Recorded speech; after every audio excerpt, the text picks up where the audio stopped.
If you've been around my channel at all over the last couple weeks, you'll know that I love the Monster Hunter games. There are not very many video game series that get me so attached and so engrossed in the world as Monster Hunter.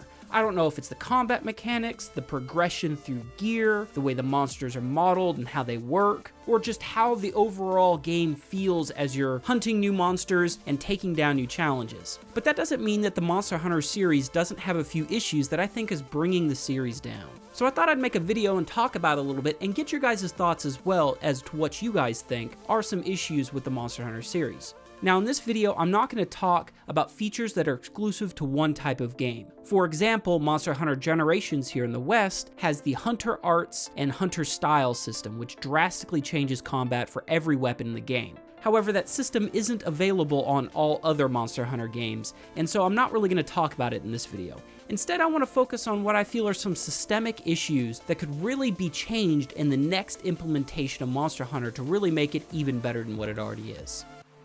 Now, the first thing I probably should talk about is the tutorial system in the existing games. Now, anyone who's played Monster Hunter for any length of time will readily tell you that it's very hard to get into at first. While on the surface, Monster Hunter seems like it's pretty simple. You go out, you kill a thing, and then you wear that thing to kill other things. Not too hard. However, there's a huge amount of depth just below the surface that is sometimes a little hard to understand when you're first starting out.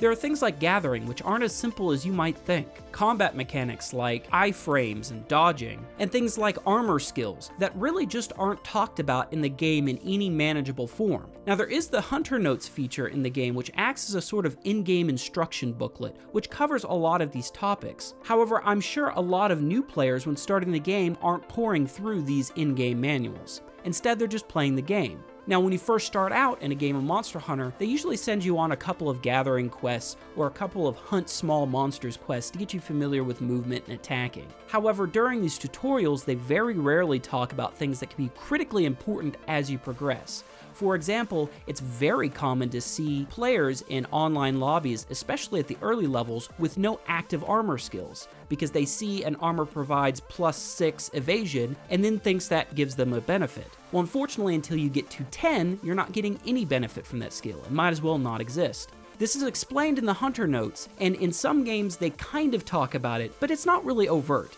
On top of that, the tutorial system that they use in the Monster Hunter games is really slow. You end up spending a lot of time gathering and hunting small monsters before you get to your first monster, which is usually some form of Jaggy or drone. And while it is exciting to finally get to your first large monster, it can be anywhere between an hour or 2 or 3 in my case, before you actually get to that point, and a lot of players may put down the game before they get there. I know it took me almost 3 times to actually sit down and play Monster Hunter seriously before I really started to get what it was all about. I feel if the tutorial system was updated in a way that made it a little bit more engaging, we could get more people to try out Monster Hunter.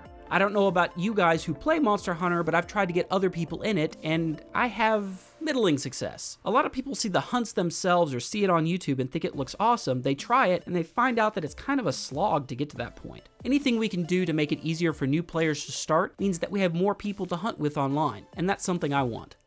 Along those same lines, I'd want better information in-game. A lot of times when you play this game, a lot of specifics in the game are hidden from you unless you look them up outside of the game. For example, how do armor skills work? Well, you have to look in the Hunter Notes or watch an online video, and these skills go deep. In the newest games, how do you unlock new hunting arts, especially ones that are hidden behind specific quests to complete? It'd be nice if it displayed those quests that you needed to complete to unlock that art. Where do you get certain parts for upgrades for your armor and weapons? It'd be really nice if it told you which hunt or which quest to go for if you're looking for a plate versus a carapace versus a scale. Oftentimes, these different drops will be hidden between the low rank, high rank, or even G rank, and the game doesn't do a good job of explaining exactly what the difference is between these drops. For example, in Monster Hunter 3 Ultimate, which I'm playing with Cameron, there's several parts that we need to upgrade our weapons to the next level. However, the difference between an Inferno sack and a Fire sack doesn't seem to be readily apparent unless you look it up online.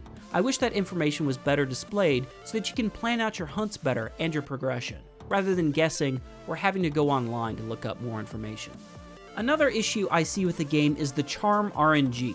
Now let's say you've spent a couple dozen hours playing the game, you've collected sets and hunted monsters, and you've started to get a grasp on what some of the different armor skills can do for you. You'll quickly find that there are some very specific armors that will give you what you want, and sometimes not everything that you want for the particular style that you're trying to play. That's when you start to get into mix sets. Now, mix sets is when you take armors from various monsters that have similar skills that get you over the skill point threshold to give you a set of skills that you wouldn't normally get if you were using all of one type of armor. Now, the most important slot in these mix sets is the charm. Without a good charm, you're probably not going to have good skills. Unfortunately, what types of charms you get is locked behind RNG. You can get charms from mining or even from quest rewards. However, what is actually on the charm is completely up to chance. You could get a charm with plus evasion and minus attack. You can get a charm with plus 12 wide range, no second option, and 3 slots. A charm with only a couple more points can mean the difference between having a skill activated and having to wait until you get a better charm. This is also true of the slots, which are arguably more important and gives you flexibility in your build. However, there's no way to influence what type of stats you get on your charms. This can keep certain mix sets out of reach of hunters who don't grind or get very, very lucky. Now, later games have introduced a charm melding mechanic where you can put 2 lower ranked charms together and create a higher ranked charm. However, here again, you can't control what the higher ranked charm will look like. You can put in 2 attack charms and get a KO charm.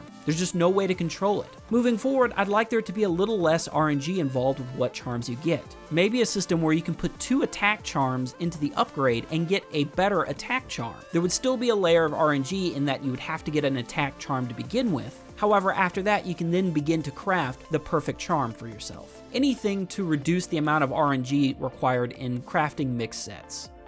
Another big issue I have is urgent quests. Now, these are quests that you do online that unlock the next rank in the hunter progression. So if you're HR 6 or hunter rank 6, you need to do your urgent quest in order to get up to HR 7. This involves doing some key quests beforehand, which anyone can complete with anyone else. So if you complete a key quest with another person online, you both get credit for that quest. However, urgent quests are handled completely different. Only the person who posts the urgent quests gets credit for that urgent quest. So you might join an online room where people are doing key quests, someone unlocks an urgent quest to raise themselves to the next level, you guys complete that quest, however only that person gets credit, and the other 3 people in that room have to do an urgent, requiring 3 more completions of that urgent quest. This can be a real slog, especially if you don't need the materials from this fight. It often results in people getting what they need and then leaving the room, forcing the people who still need the urgent quest to continue to grind for it. I don't see any reason why urgent quests shouldn't be completed just like every other quest. Why are these handled differently? It makes no sense. I'm hoping that that particular restriction goes away with Monster Hunter 5.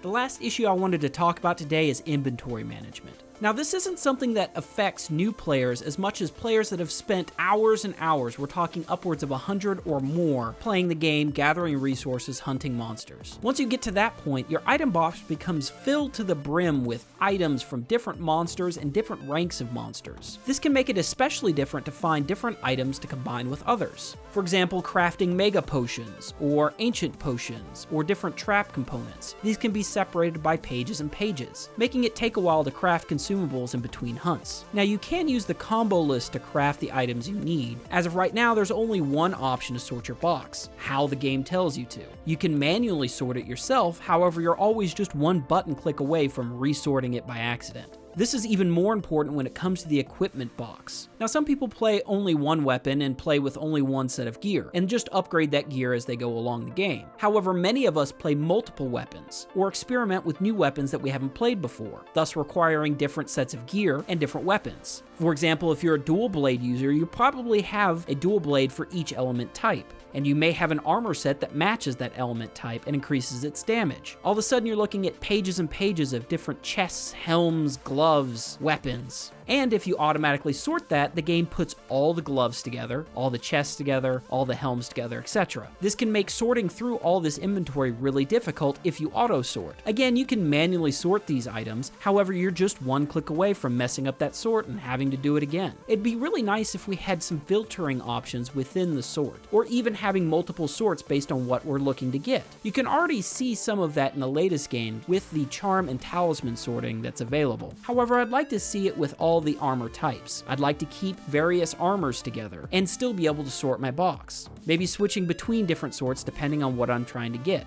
Ultimately, it would just be nice to be able to reduce the downtime when swapping armors or trying new armors out and seeing what you get. Now, these are only some of the issues I see with the Monster Hunter series. However, they're the big systemic ones that show themselves over multiple games. I'm sure there are plenty more I missed, and I want to hear about them in the comments. What are things that you've noticed over several games that you'd like to see changed? Anyway, I appreciate all the support you guys give me, and I'll see you guys later. Peace.